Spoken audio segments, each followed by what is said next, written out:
कीडिनानितिडितं ज्योतिषसीभूतिसम्पन्नं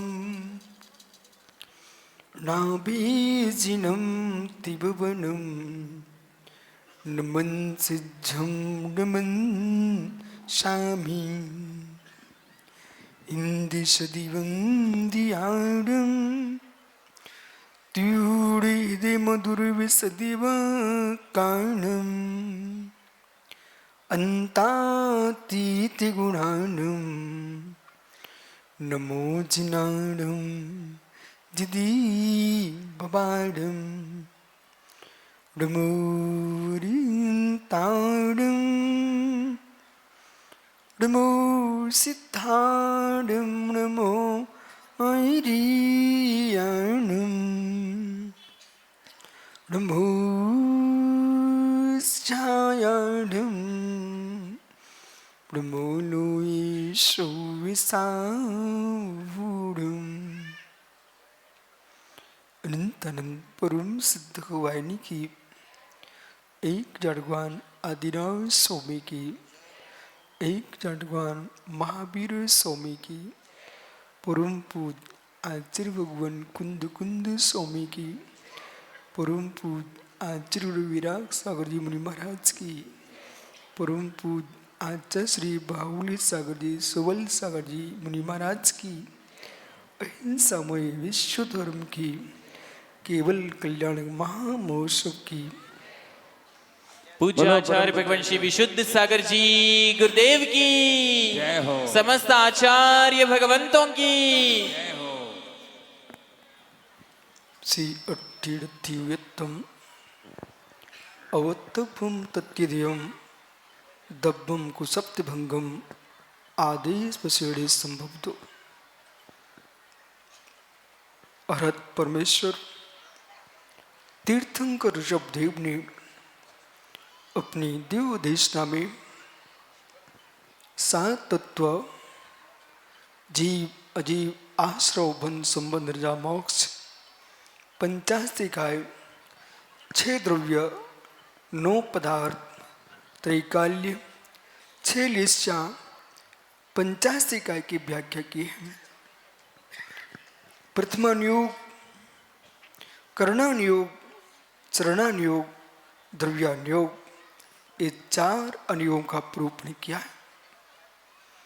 जिस अनुयोग में महापुरुषों का व्याख्यान है 63 श्रलाका महापुरुषों का व्याख्यान है पुराण पुरुषों का कथन है उसका नाम प्रथमानुयोग है। यह प्रथमानुयोग बोधि और समाधि का खजाना है जिसमें कर्म सिद्धांत कर्म प्रकृतियां भूगोल खगोल ज्योतिष और समुद्र नगर नगरियों का व्याख्यान जिसमें है ऐसा कर्णानुयोग अपर नाम गणतानुयोग है। जिस अनुयोग में उपास का अध्ययन और आचारांग की व्याख्या है। श्रमण धर्म और श्रावक धर्म का व्याख्यान है। मुनिराजों के 28 मूल गुणों का उत्तर गुणों का जिसमें व्याख्यान है वह आचारांग सूत्र है। श्रावकों के मूलोत्तर गुणों का जो व्याख्यान कर रहा है 12 व्रतों का 11 प्रतिमाओं का जिसमें व्याख्यान है वह उपास का अध्ययन ऐसा चरणानुयोग है। जिस अनुयोग में आत्मा के ध्रुव त्रैकालिक चित्त पिंड चेतन ज्ञान घन टंकुर की परम ज्ञानिक स्वभाव का व्याख्यान है वह द्रव्यानुयोग है। ये चारों ही अनुयोग आत्मा के कल्याण के हेतु हैं। भव्य जीवों को चारों अनुयोगों का स्वाध्याय करके निज आत्मा कल्याण करना चाहिए। निश्चय विभाग दो मूल नय की दृष्टि है। जे नय दिट्ट बीड़ा तेजम्न बत्त स्वभाव उपलब्धि बत्त स्वभाव बीड़ा समय टीका होती। जो जीव नए दृष्टि शून्य है उनको वस्तु स्वभाव का बोध नहीं होता है। जिनको वस्तु स्वभाव का बोध नहीं होता है वे सम्यक दृष्टि कैसे हो सकते हैं? जो सम्यक दृष्टि नहीं हो सकते हैं वे मोक्ष मार्गी कैसे हो सकते हैं? इसलिए निश्चय व्यवहार दोनों नियमों को सम्यक समझ करके विसंवाद का परित्याग करके आत्म कल्याण करना चाहिए, ऐसा प्रभु ऋषभ देव ने कहा है। एक व्यक्ति सम्मेश करके वंदना करने जा रहा है, यदि सामने एक आंख वाला पुरुष दिखता है, एक आंखी को देख करके तीर्थ वंदना में अपशकुन माना जाता है। तो जो व्यक्ति दो नेत्र हैं, एक निश्चय और एक व्यवहार, दोनों में से एक भी का अभाव करते हो तो वो पुरुष कनुए के समान है। इसलिए ज्ञानियों, एक पंख से आकाश में पक्षी नहीं उड़ता, एक तट से पानी नहीं बहता है, ऐसे एक ने से कोई जीव मोक्ष मार्गी नहीं होता है। निश्चय ने भी आत्मधर्म का व्याख्यान करता है। तत्व की पूर्णा अभेद दृष्टि निश्चय ने में है और भेद दृष्टि व्यवहार ने में है। निश्चय का अभाव करते हैं तो परमार्थ तीर्थ का लोप होता है, व्यवहार का अभाव करते हैं तो व्यवहार तीर्थ का लोप होता है। इसलिए ज्ञानियों, दोनों नियमों को समझ करके जो मध्यस्थ हो जाता है वही जिनेंद्र की देशना के पुष्कल फल को प्राप्त होता है, ऐसा भगवान सर्वज्ञ देव ने कहा है। प्रत्येक जीव अपने कर्मों के साथ जी रहा है। कर्म कर्म फल चेतना, ज्ञान चेतना, कर्म चेतना, त्रिविध चेतना का भुगता है जीव संसार में। जो जीव स्थावर एक इंद्रिय है वो कर्म कर्म फल चेतना भोग रहा है। त्रिजीव है वो कर्म चेतना को भोगता है और प्राणाति मतकंता प्राणों से शून्य है, ऐसा परमात्मा ज्ञान चेतना का भुगता है। इसलिए ज्ञानियों, लोक में नाना पंथ, नाना संप्रदाय है, नाना विकल्प है, इन सबसे शून्य होकर के भगवान तीर्थंकर के शासन में जो जीता है वही सम्यक दृष्टि जीव है। सारे लोग के विकल्पों को छोड़ करके अखंड जैनत्व का पालन करना, प्रत्येक वीतरागी श्रमण श्रमणियों की विनय करना और जिनागम का स्वाध्याय करना, समाज में अखंडता का व्यवहार रखना, धर्मात्मा मां से वात्सल्य भाव रखना, ऐसा भगवान ऋषभ देव का उपदेश है। किसी भी धर्मात्मा में भेद नहीं करना, अखंड भारत में अखंड जैनत्व की प्रभाव न करना, ये भगवान ऋषभ देव ने कहा है। इसलिए सभी पक्षों शून्य होकर के, पंथों शून्य होकर के जैनत्व पर दृष्टिपात करना और अखंड भारत में रह करके भारत के विकास का विचार करना, आत्म विकास का विचार करना, ऐसा भगवान अरहंत देव ने अपने दिव्य उपदेश में कहा है। ओम।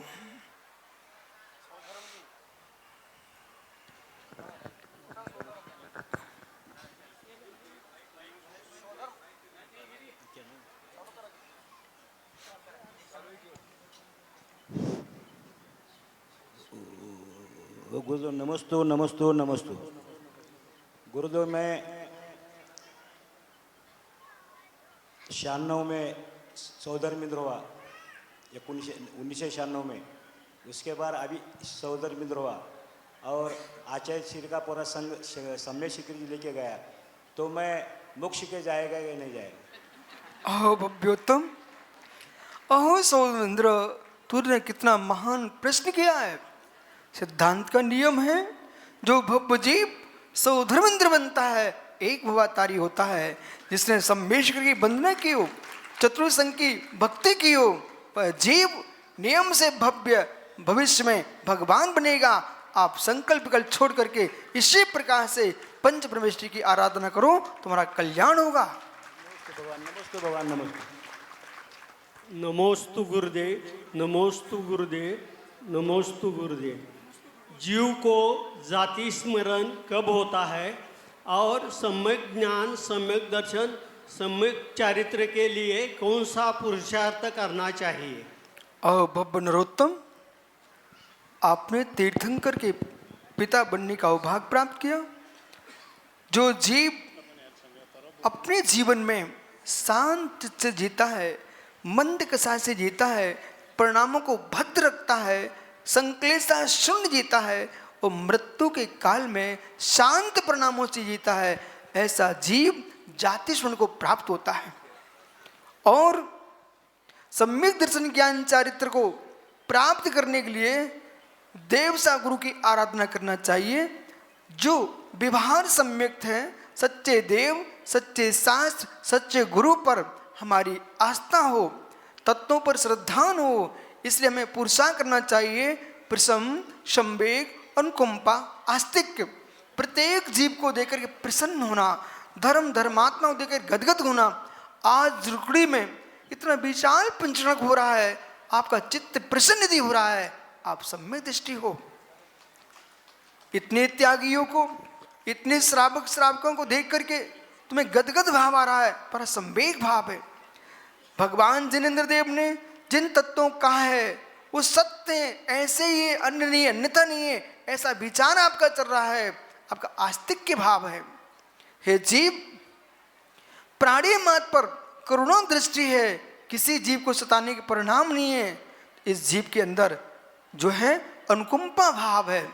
तो प्रसम, संवेग, अनुकंपा, आस्तिक्य, ये परिणाम जिनके हैं, ऐसे परिणाम बनाएंगे, आप सम्यक को प्राप्त करेंगे। और सम्यक प्राप्त करते ही ज्ञान सम्यक हो जाता है और चार्थ का पुरुषार्थ करके जीव रत्नोत्रय को प्राप्त करेगा, निर्वाण को प्राप्त करेगा। इसलिए आप भी भविष्य में भगवान बनेंगे। नमोस्तु भगवान, नमोस्तु भगवान, नमोस्तु भगवान। हे भगवान, सम्यक दर्शन का उपाय क्या है?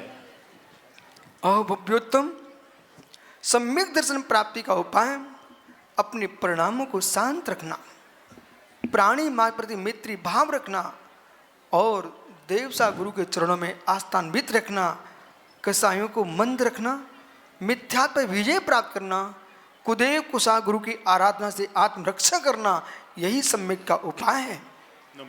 नमोस्तु भगवान, नमोस्तु भगवान, नमोस्तु भगवान। हे भगवान, इस दक्षिण प्रांत में आने के आपको इस दक्षिण प्रांत में आने के उपरांत सभी मुनिराज, सभी आचार्य, सभी आरिका, सभी श्रावक श्राविका आपके चरणों में हंसते मुस्कुराते रहते हैं। इसका क्या राज है? नमोस्तु आचार्य भगवान, नमोस्तु आचार्य भगवान, नमोस्तु आचार्य भगवान। आपने तो सबके हृदय का प्रश्न किया है। एक बगीचा है, उस बगीचे में तितलियां भी घूमती हैं, कोयल कूकती है, मयूर नाचते हैं, उस पुष्पों की सुगंध का प्रभाव होता है। ऐसे ही यहाँ पर माँ जनवाणी का बगीचा है, इसमें सभी आचार्यगण, सभी मुनिगण, सभी आरकाएं, श्रावकाएं मुस्कुराते रहते हैं। जैसे माँ के आंचल में नन्हे बच्चे मुस्कुराते हैं, ऐसे माँ जनवाणी की आंचल में हम सभी मुस्कुराते हैं। नमोस्तु भगवान, नमोस्तु, नमोस्तु। हे भगवान, नमोस्तु, नमोस्तु, नमोस्तु। मेरी एक शंका है, अल्प समय में स्वात्मोपलब्धि, शिव सौख्य सिद्धि कैसी हो जाएगी? कृपा करके बताइए। भव्योत्तम, सम्यक पुरुषार्थ करने से तत्व निर्णय के साथ अल्प समय में भी जीव स्वात्मोपलब्धि सिद्धि को प्राप्त कर सकता है। पर जिसके पुरुषार्थ में न्यूनता है, विशुद्धि की न्यूनता है, वो ये व्यक्ति बहुत पुरुषार्थ करने पर भी स्वात्मोपलब्धि सिद्धि को प्राप्त नहीं कर सकता है। इसलिए इस कलयुग में, पंचम काल में हमारे अंदर भद्र परिणाम हो, प्राणी मार्ग प्रति करुणा दृष्टि हो और सभी त्यागियों प्रति वात्सल्य भाव हो। इससे हमारे लिए स्वात्मा के प्रति दृष्टि हो, मिथ्यात्व का विसर्जन हो, हम शीघ्र ही स्वात्मोपलब्धि को प्राप्त कर सकते हैं। धन्य हो, नमोस्तु। नमोस्तु भगवान। हे देवादेव, हे गणधर देव, नमोस्तु, नमोस्तु, नमोस्तु। हमारे मन में जिज्ञासा है कि क्या उत्तर भारत के श्रावकों का पुण्य अधिक है या दक्षिण भारत का? क्योंकि आचार्य भगवान विशुद्ध सागर जी के चतुर्मास उत्तर भारत में अधिक क्यों होते हैं? हाँ भव्योत्तम, आपने ऐसा प्रश्न किया है, सबके हृदय का प्रश्न है।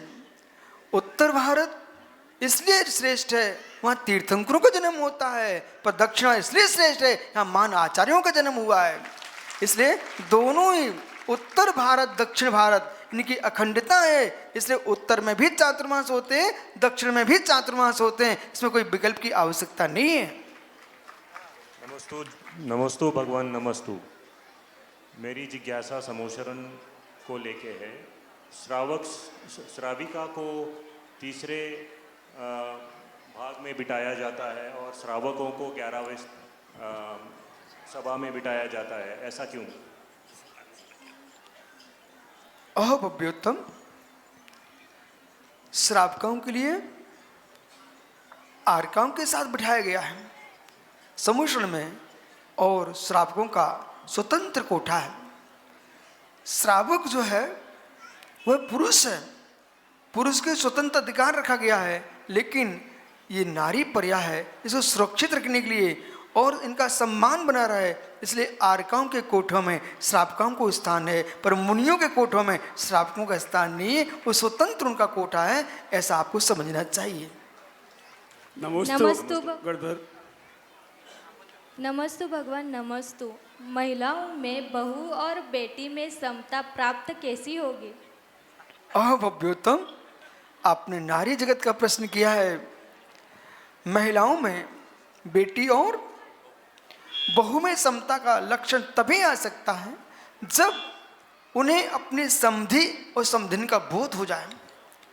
जब माँ का पक्ष, माता पिता बेटी के हों चाहे पुत्र के हों, दोनों समधि समधिन कहलाते हैं।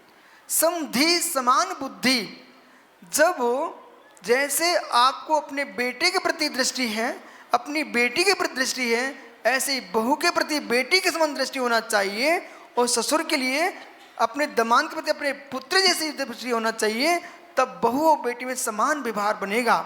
जब तक सासुओं के अंदर एक भाव रहेगा, ये पुत्री दूसरे की है, ये पुत्र दूसरे का है, तब तक ये समधि समधिन का धर्म नहीं निभा पाएंगे।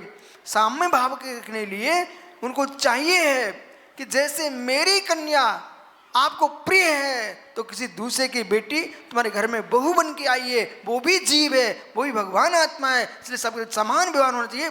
बहू में बेटे में भेद करना ये ठीक नहीं है। सभी जीव सदृश भाव वाले हैं, ये साम बुद्धि होना ही श्रेष्ठ है।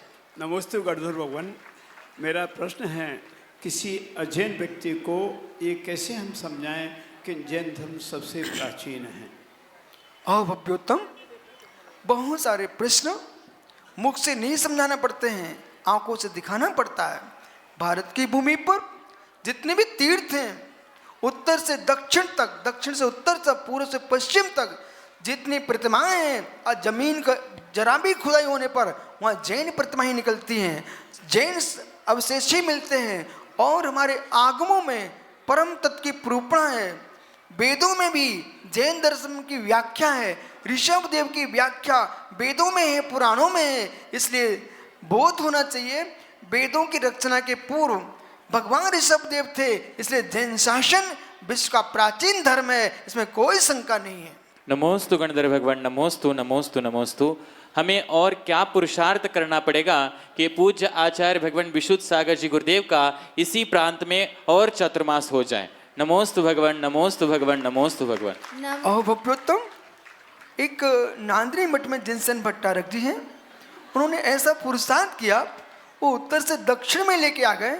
भागीरथ गंगा को बहा सकता है, तो यहाँ के दक्षिण के श्रावक उनको पुणे उत्तर से दक्षिण बुला सकते हैं, इसमें कोई शंका की आवश्यकता नहीं है। जय हो भगवान। नमोस्तु नमोस्तु नमोस्तु। नमोस्तु गंधर्व परमेष्टि, नमोस्तु समस्त आचार्य परमेष्टि, नमोस्तु समस्त आरिका पर माता जी, नमोस्तु नमोस्तु। महाराज जी, मेरा प्रश्न है कि जब सामायिक में ध्यान स्थिर होता है तो स्वप्न में भगवान दिखते हैं, लेकिन चंचल मन इतना होता है कि कभी चुटुक से दूसरी बाजू के जाता है और ध्यान नहीं लगता, तो ध्यान स्थिर होने के लिए हमें क्या करना चाहिए? भव्योत्तम, ध्यान करने के लिए हमको सबसे पहले अपने भोजन पर नियंत्रण करना चाहिए, पानी पर नियंत्रण करना चाहिए, वाणी पर नियंत्रण करना चाहिए। काय बांग मनः कर्म योगा, पहले शरीर को स्थिर कीजिए, फिर वचन को मौन में रखिए और जिह्वा को मुख में हिलने नहीं देना। अभी प्रयोग करके आप देख सकते हो, बिल्कुल स्थिर बैठ जाइए, रीढ़ की हड्डी को सीधा कर लीजिए और जीभ को हिलाना नहीं। आपके चित्त के पिता को चुनौती है, कहीं मन भाग के देखे। जितनी जीभ हिलेगी उतना मन भगेगा। श्वासों पर नियंत्रण करो, जीभ को स्थिर करो, आपका चित्त स्थिर हो जाएगा।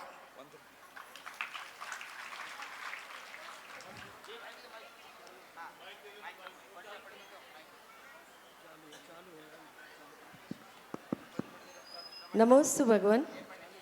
हमें समाधि मरण के लिए क्या पुरुषार्थ करना चाहिए?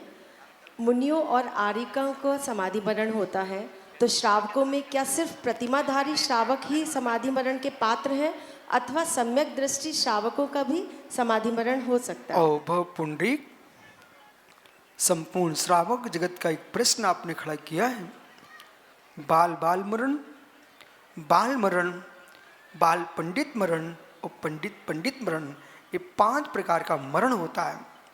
इसमें बाल मरण जो है वो मिथ्या दृष्टि जीव का होता है। ये समाधि मरण नहीं कहलाता, ये कुगति का कारण है। बाल मरण सम्यक दृष्टि जीव का होता है। ये भी जघन्य समाधि है, इसलिए सामान्य श्रावक भी समाधि मरण कर सकता है। बाल पंडित मरण, सम्यक दृष्टि श्रावक वृत्ति जो होते हैं उनका बाल पंडित मरण होता है, समाधि मरण।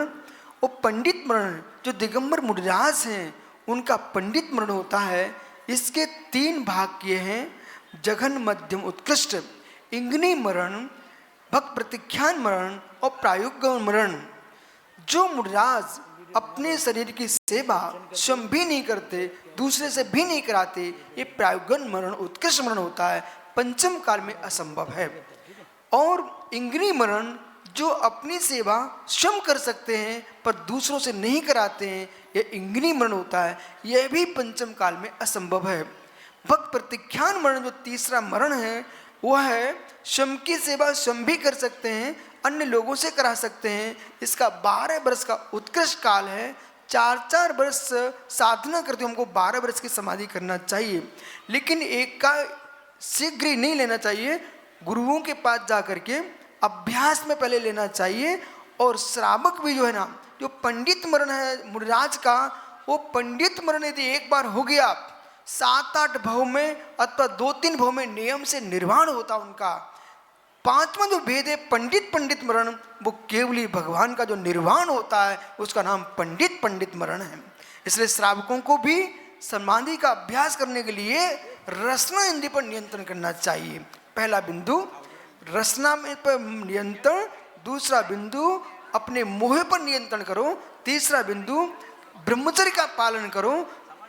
यदि इस प्रकार से जिसके मोहनी कर्म पर व्याप्त किया है, मन गुप्ती को संभाल के रखा है, रसना इंद्रिय को नियंत्रण किया है, और जिसने अपने आप में अपना नियंत्रण करके रखा है, ऐसा भव्य श्रावक भी समाधि मरण कर सकता है। भगवान नमस्तु नमस्तु नमस्तु। भगवान मेरा एक प्रश्न है। भगवान आपके उत्तर भारत में चतुर्मास हुआ, महाराष्ट्र में 2-3-4 चतुर्मास हुआ, आपके अगले आने वाले 28-29 का चतुर्मास कर्नाटक में होगा या नहीं होगा? और हमारी भावना है 2029 में बेलगांव हलगांव में आपके सानिध्य में, आपके प्रेरणा से, धर्मशेर महाराज के सानिध्य में प्रेरणा से, जिनशेर महाराज, शंडेश्वर महाराज, पारेश्वर महाराज, सभी महाराज माता जी के सानिध्य में लगभग मेरे भावनाएं भगवान 250 से 300 साधु इकट्ठा होकर के 15 दिन पंचकलन करने की भावनाएं भगवान आपके सानिध्य सभी आपके पूरे विराग सार के संग लेकर आए, ऐसे मेरे भावना वो कब होगा भगवान? जल्दी आपके हमको उतार कर। अहो मुनिवर, आपको बोध है कि आप इतने आचार्यों की पवित्र भावना, माताजियों की भावना और आपके पर निर्मल प्रणाम भगवान से मंदिर स्वामी के केवल में झलक रहे हैं। जब काल लब्धि आएगी तो आपका ये काम भी पूरा हो जाएगा। नमोस्तु भगवान, नमोस्तु। स्वामी, क्या कारण है एक श्रावक के 6 आवश्यक कर्तव्यों का पूर्ण पालन करता है, देव शास्त्र गुरु की सेवा में लीन रहता है, पर दीक्षा नहीं ले पाता है? कौन से कर्म का उदय है?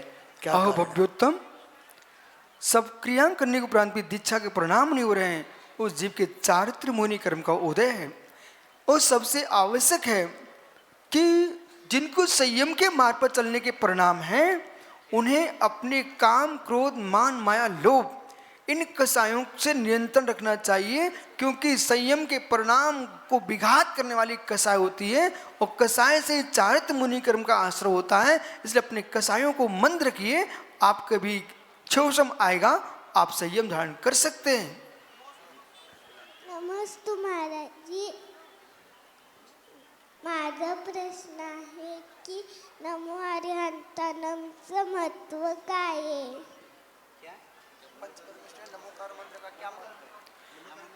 भव्य है बेटी, तूने कितना सुंदर प्रश्न किया है। इस महामंत्र नमोकार के माध्यम से संपूर्ण विघ्नों का उपशमन होता है। विघ्नोगा प्लमयंती साकनी भूत पन्निगा, सारे भूत प्रेत सब भाग जाते हैं, विष निर्विष हो जाता है। इस नमोकार के प्रभाव से नाग नागिन धरणेन्द्र बन गए, पद्मवती बन गई, नमोकार के प्रभाव से स्वामी देव बन गया है। इसलिए हमको प्रतिदिन नमोकार महामंत्र की आराधना करना चाहिए। नमोकार से आपका भी कल्याण होगा, बुद्धि बढ़ेगी, भविष्य में आर का बनना और भगवान बन जाना। नमोस्तु भगवान। भगवान ये बताइए, जैसे आज की नई पीढ़ी को कैसे धर्म के प्रति प्रेरित करें? भगवान आज की नई पीढ़ी को कैसे धर्म की तरफ प्रेरित करें? बहुत बढ़िया प्रश्न है। आचार्य श्री वो लोग मंदिर जाना नहीं चाहते हैं, बोलते हैं हमारे दिल में ही मंदिर है, हमें मंदिर जाने की जरूरत नहीं है, तो क्या करें? बहुत बढ़िया प्रश्न है।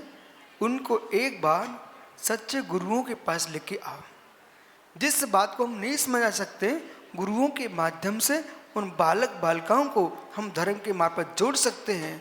इसलिए अपना कर्तव्य है कि उनको हम प्रेरित ना करें, प्रक्रिया करके दिखाएं, वे भी धर्म में लगेंगे। आज पंचम काल में बालक बने धर्म में न लगे होते तो आप मंच को देखो, छोटी छोटी बेटियां, छोटे छोटे बच्चे आर का मुनि बने बैठे हुए हैं। आज भी धर्म है, उनको मार्ग दिखाने की आवश्यकता है। ओम नमोस्तु भगवान, नमोस्तु नमोस्तु। कृपया स्त्रीलिंग छेदन का के उपाय बताइए। स्त्रीलिंग छेदन करना। भव्य, स्त्रीलिंग छेदन के लिए आपको उत्कृष्ट मार्ग है। आर का दीक्षा प्राप्त करके और निर्द्वंद संयम का पालन करके आप स्त्री भेद का छेद कर सकते हैं।